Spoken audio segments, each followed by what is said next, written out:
side is now nearing $80 per ounce. We've seen a little bit of breather in trade today as far as silver is concerned. It is down 2.5% today. But remember, silver ended with an uptick of nearly 6% in trade yesterday. That's the kind of up move that we have seen in the white metal over the last few trading sessions. Remember, traders are now looking beyond heightened geopolitical tensions, and all eyes are on US economic data releases that are due this week, and US jobs report is also expected on Friday.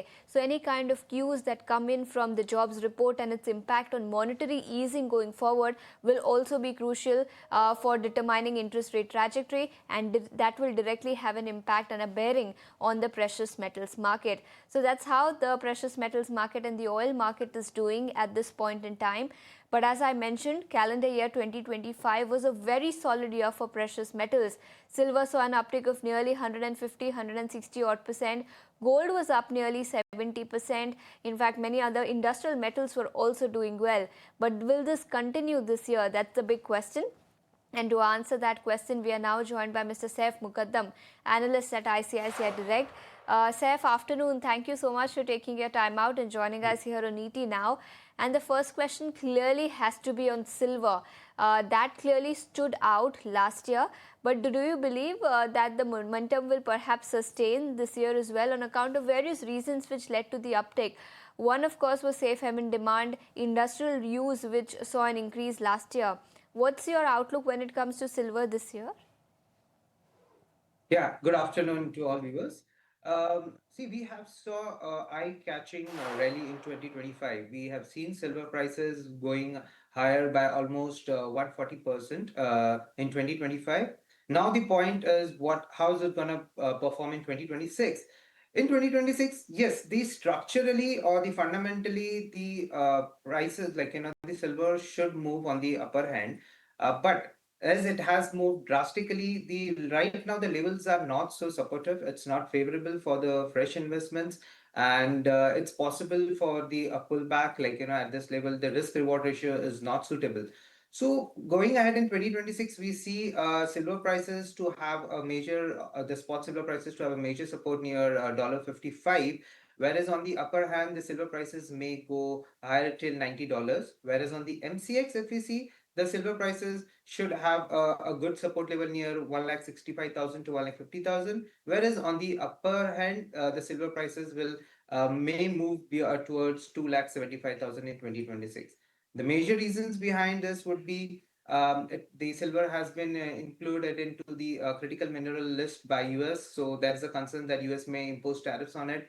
Structural demand from industrial side would still there. Like maybe in 2025 the demand has flattened after 4 years of a good growth. But still, on the long-term perspective, we see the demand for silver will be there from PV, electronics, AI chips, data center cooling. So a lot of structurally, or you say fundamentally, the silver prices looks positive. But in a short term, or like and we may see some pullbacks, which can be used for for buying purchase, like buying opportunity in silver. Okay, so that's the view coming in on silver. But Saif, then what will your view be on gold? Especially because gold has underperformed silver last year. Do you expect the trend to reverse this year, or perhaps silver outperformance is likely to continue this year as well? We may see gold moving higher compared to the silver in this year because we have seen the silver has been growing by 140%, whereas gold has only rallied by around 60 to 65%. And the demand for gold is structurally very supportive, like say central bank buying or the de-dollarization effect. Then you have the weakness in the dollar, which may be seen because of the expectations of the US Fed cutting down the interest rates by more than more than one rate cut in 2026. Then you have fiscal worries. So a lot of like fundamentals are very supportive, and this is a structural demand which will be seen in the gold, and even the gold will be used as a hedge against the uncertainty related to trade, or you say the geopolitical uncertainties which we are looking right now. When you get up, you see attack on Venezuela. Like there are a lot of even there are persistent uh, issues going on in the Middle East. So the demand for the safe haven will also sustain. Yes, but these levels are not, I would say, good for the fresh investments. We expect gold prices again to have some pullbacks. Investors should wait for a downside, like a support zone for the MCX comes around 1,12,000, whereas on the upper hand we may see gold prices going towards 1,55,000 to 1,60,000. Whereas on the spot side, the gold will have a support near 3,500 to 3,600. Whereas on the upper hand, it's 4,800 to $5,000. So this the risk reward ratio is not favorable right now. So investors should wait for a pullback and start accumulating the gold and the after the when there's a pullback. Okay, so this is not the right time to invest in gold if you're looking at investing in the yellow metal. Perhaps wait for some Yes. more time, and whenever the market corrects, you could invest more in the yellow metal. But let's also talk about oil then. We have seen a lot of correction last year. Brent crude declined by nearly 18 to 20%. And now, with everything that's happening geopolitically, with perhaps Venezuelan oil also likely to enter the market, at least not in the near term, but say 3 to 5 year period, what will your view be on oil, on expectations of rising supply in the market? Yeah, the crude oil prices looks to be under pressure right now because we have already seen the OPEC has started unwinding its the cut. It is pumping more oil into the market, and we are expecting market to remain in the surplus this year by around 2 million barrels per day in 2026. And now again, if we see the Venezuela, right now it does not produce much of the oil. It's almost like 1% of the global oil production. You can say it's like 1 million barrels per day. But if US gives permissions to a lot of the companies and they start investing billions of dollars, it's going to take time. But maybe if they are able to revive more and get the more supply out of it, then the crude oil prices for a long term perspective will remain under pressure until and unless the demand does not start rising, like from whether it is from China or any other global economies right now, because there is still an uncertainty and the global economic demand is less right now, or you can say a modest. So that's the reason why we will see crude oil prices under pressure for in 2026 as well. Okay, so crude oil prices are expected to remain under pressure this year as well. That's the word coming in. Saif, let's also talk about industrial metals, especially copper. Look at the kind of move that we are seeing in copper. In fact, it has now crossed that what $13,300 per ton mark in the global market.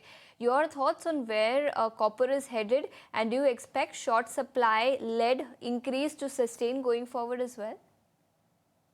Yeah, see, we saw copper prices also rallying by almost 40 to 45% in 2025. That was majorly on the basis of supply concerns from the mines due to the disruptions. We saw a lot of mines getting disrupted in 2025. And again, there is a low grade ores which are there. And then US expectation of US imposing tariff on refined copper. So these were the major reasons, and these are going to continue in 2026 because to get back the supply back into the market, it's going to take time. So right now, the mine disruptions in Republic Congo or Chile or you say in Indonesia will be a supportive for the copper prices. And again, if you see the demand for the copper is still on the rise from EV or green energy, power grid. So these are the major factors which will continue the copper prices, will support the copper prices. On M6, we may see copper prices moving towards 1,500 level. And the on the downside, 1,050 to 1,000 is a good support level for the copper prices. There is another one thing is concerns that US may impose tariff on refined copper, because of which we saw a lot of inventory moving towards COMEX. And if US President Donald Trump takes it on and he does not impose the tariff on refined copper, then we may see the supply coming back into the market, and there could be some pressure on the copper prices. And on the demand side, if you see that China is not doing so well right now, the property crisis still lingers in the market, so that will have a bit of a good way on copper prices. But overall, copper looks to be positive. Again, I would say this is not the favorable levels to get an entry into the copper. We should wait for some pullback in the copper prices as well. Overall, copper looks to be very positive in the long-term perspective. Okay, positive from a long-term perspective, but wait for a pullback. That's the view on copper. But what about zinc, lead, aluminium? What will your view be on these industrial metals? Aluminum looks promising. Aluminum is looks to be positive on 2026. It may on M6 it may go till 400 level as well because of China. See the deficit. It is expected to the market is expected to remain deficit. China has almost reached its capacity. Then there are issues going on with several smelters getting closed down. US and US and Europe are trying to get the deals for the to start their smelters. So there is a deficit in the market which will be supportive for the aluminum prices in 2026. Whereas if you speak about zinc market is expected to remain in surplus. So I don't see prices going much higher. 340 to 350 level would be upside in the zinc prices. It will remain more on the under pressure. It may come down till 270 to 275 as well on MCX. Whereas again, lead also does not looks to be much positive. It's expected to remain in the range bound movement because of the market expected to remain in surplus and the inventories are pretty good right now. So I don't think so. The lead there is much space in the lead as well. Okay, so that's the view coming in on industrial metals. Thank you so much for taking your time out and joining us here on ET Now this afternoon. Thank you. With that, it's a wrap on this edition of Commodity Central, but don't go anywhere. Newsroom will come up next.